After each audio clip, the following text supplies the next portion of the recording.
Welcome, everyone, to the Marketing Happy Hour podcast, where you'll hear career-defining advice, powerful social media strategies, unique creative tips, groundbreaking influencer marketing tactics, and more from marketing experts that represent some of the world's leading brands. Go ahead, grab a drink, and join us for this week's episode.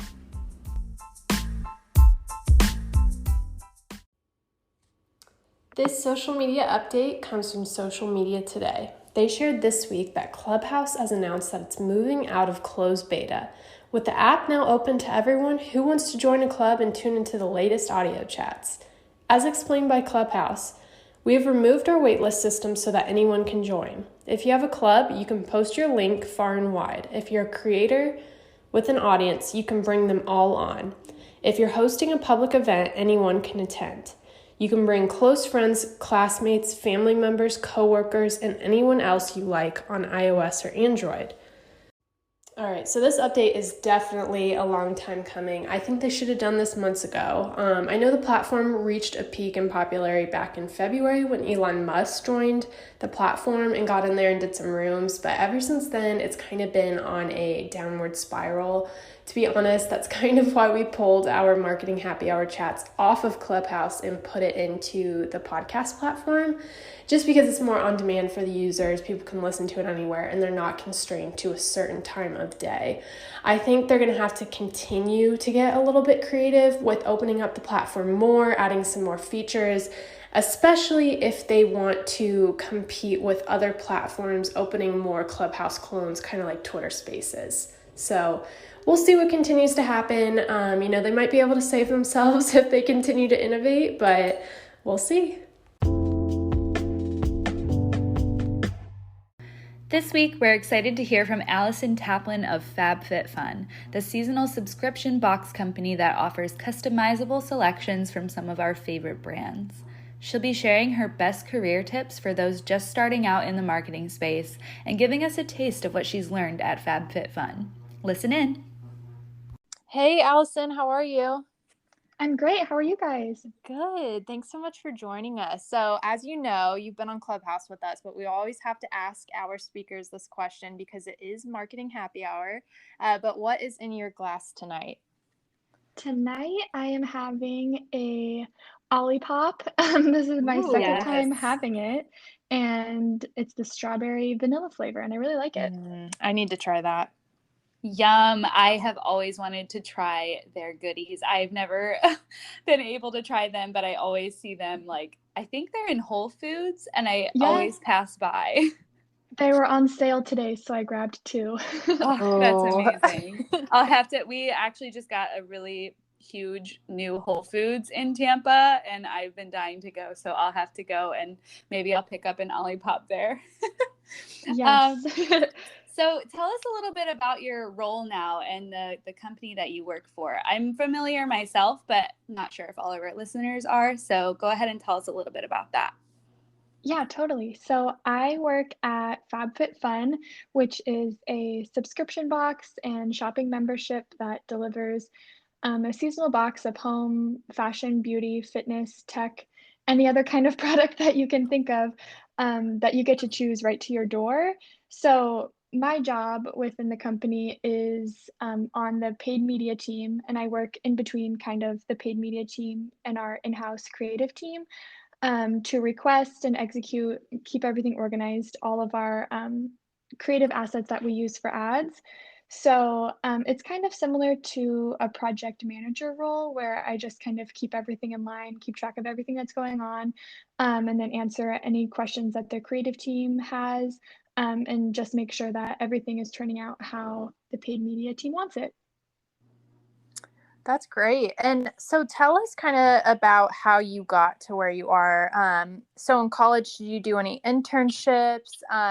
What kind of experience and skill sets did you acquire that helped you land a full-time job out of college?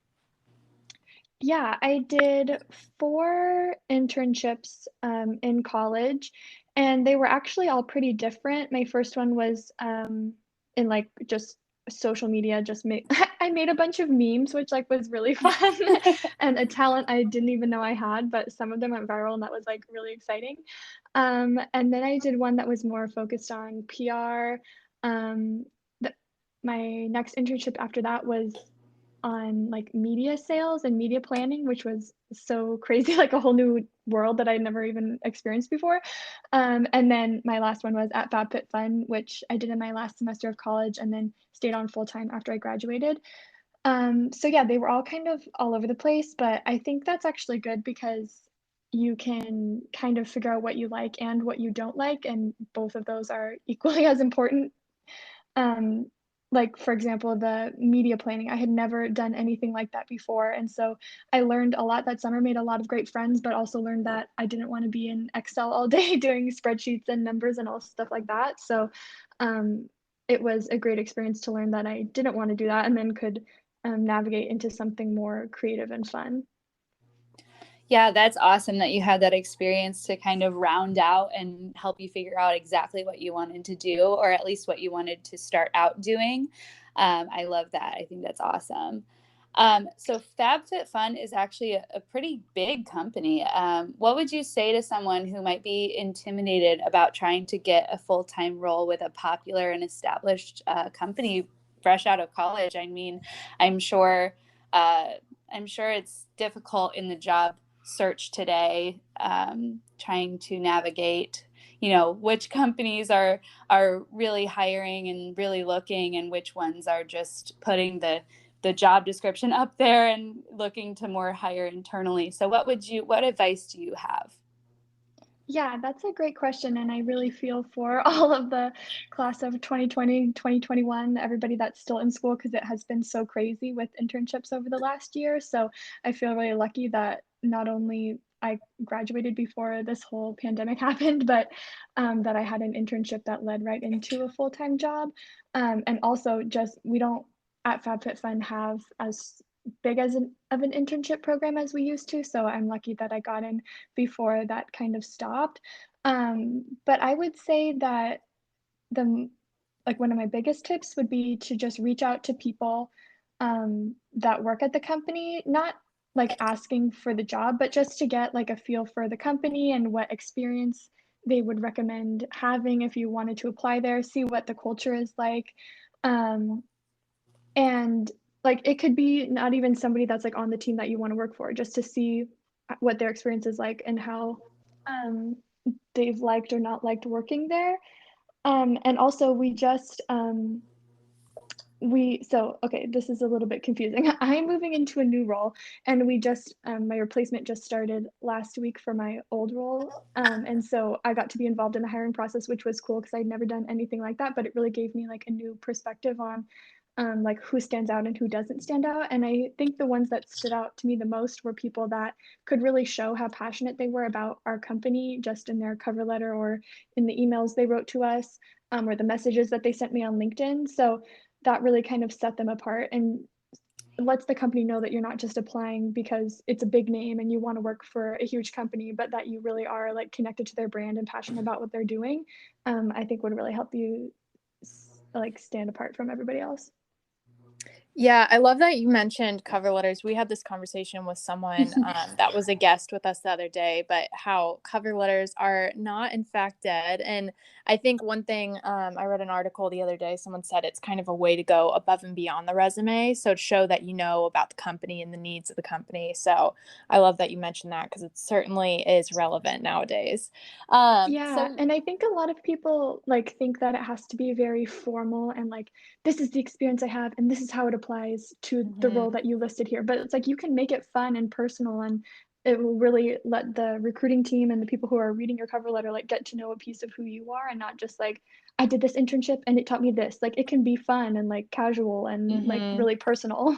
Yeah, Yeah, definitely. that's great advice. I would definitely also echo that because I think it's kind of hard to stand out. A lot of people have the same things on their resume these days, Mhm. same kind of internship experience and all sorts of stuff. So if you can identify your love for the company, your love for what they're doing, and maybe anything that you think could help push them further to where they want to go, I think that's an awesome way to go about your job search. So that's a great idea.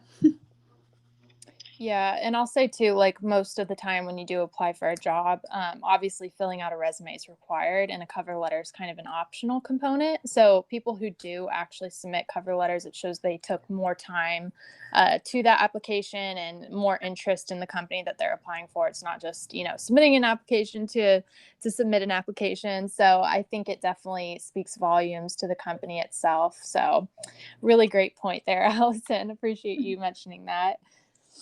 So next question we have for you is, so you're currently kind of in the paid media sector, but you have dabbled kind of in different avenues of the marketing world. So we'd love to get a little bit of insight on your future goals. Do you want to continue in paid media? Would you like to segue into something else?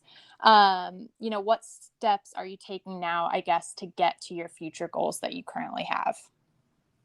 Yeah, that's a great question. I do really enjoy paid media just because I feel like you're so connected to the success of the company when your ad is doing really well, you're like, yes, like I know these are like members that are signing up for our box and like making our company stronger. So like that is like really motivating, but then also adds a lot of pressure. Like when things are not doing well, you're like, oh my God, like we really got to like turn this around. So it's a lot of pressure, but it's good and bad at the same time.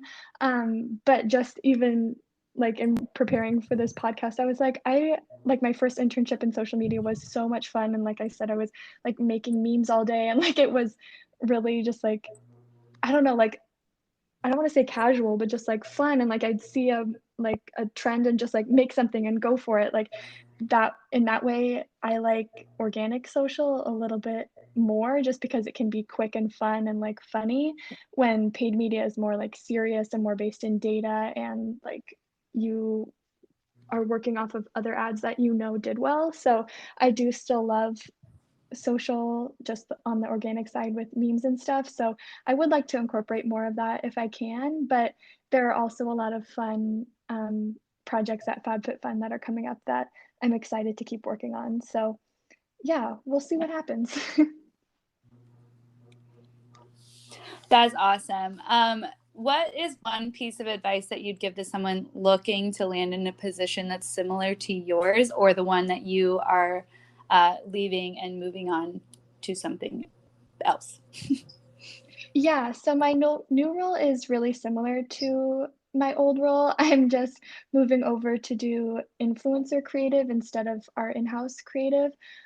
So I'll work closely with our talent partnerships team to kind of coordinate all of our influencer ad content. So it's very similar and still a lot of fun. So I'm excited to move on to something new. But yeah, for anyone looking to get a similar role to either of those, I would say it's really important to pay attention to ads that you're seeing in market and what kind of trends are you noticing? Why do you think that it caught your eye? Or how would you make it better? Or how would you apply it to the company that you want to work for, or the company that you're applying to? Just having that knowledge of like being able to analyze the content that you're seeing is really important. And then you can iterate on that when you are working in the field. Um, but I would also say, like, if you are applying to jobs and you're seeing like there are some tools or softwares that you don't have experience in that like a lot of people are asking for, there are a lot of like free tools, like the Google certifications that are free, or like a YouTube tutorial that you can like at least familiarize yourself with.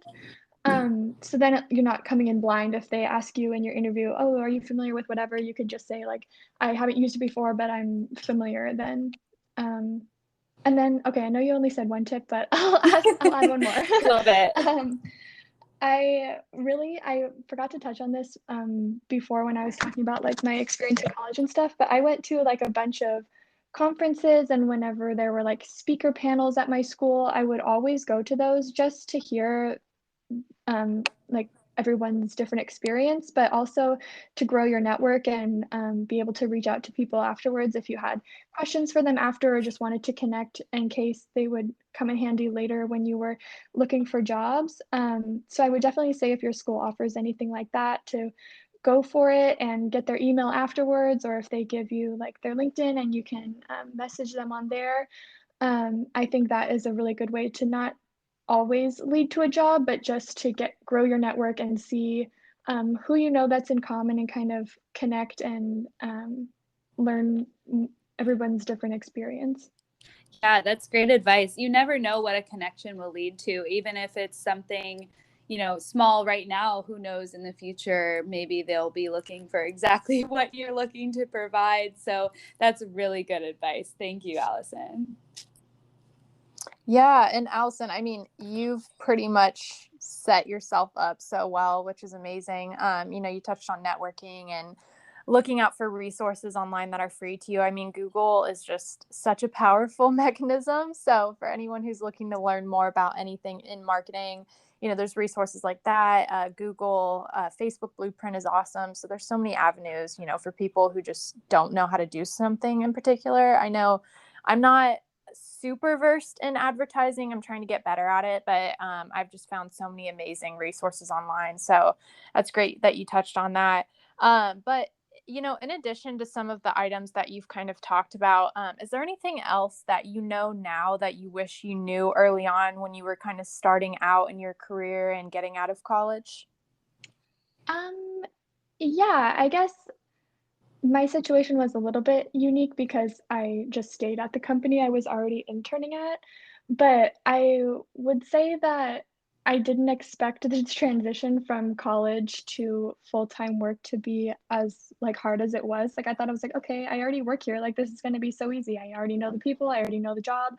But it was, like, a big transition that I feel like not a lot of people really talk about, that, like, now work is all that you do and you don't have school or class or as big of a social calendar anymore. So it was a little bit difficult coming right out of college, but I would say just like stay connected with your friends and focus on your work, but also have other things that you enjoy outside of work. So work is not all that you're focused on all the time. That's such a good point. I totally resonate with that adjustment period. I think, you know, transitioning from the always on social calendar in college, or at least that's what Mhm. it seems like, into, okay, now we're focused on work, and now maybe I'll see my friends for, like a drink every other week or something. That's Yeah. just, it's difficult, but it is really true. You have to, stay connected and find something that you really love doing that gives you purpose outside of work. I think is something that I've learned for sure. So that's great advice. And then, Allison, how can people keep up with you and what you're doing? Is it through Instagram or LinkedIn? What's the best avenue for that? Yeah, I would say you can add me on LinkedIn or message me on there. You can also, of course, follow me on Instagram, but I do keep my Instagram more personal. So if you're looking for any questions like related to my job, then definitely message me on LinkedIn. Or if you just want to be my friend, follow me on Instagram. My Instagram is just my name at Alison Taplin, and then my LinkedIn is the same, just my name. We kept it simple. Awesome. I love that. We'll include a little note in the description here where they can find you. Great. Awesome. Thanks, Allison, so much. It was great to have you, and we're looking forward to sharing this with everyone. Yes, thank you so much for having me.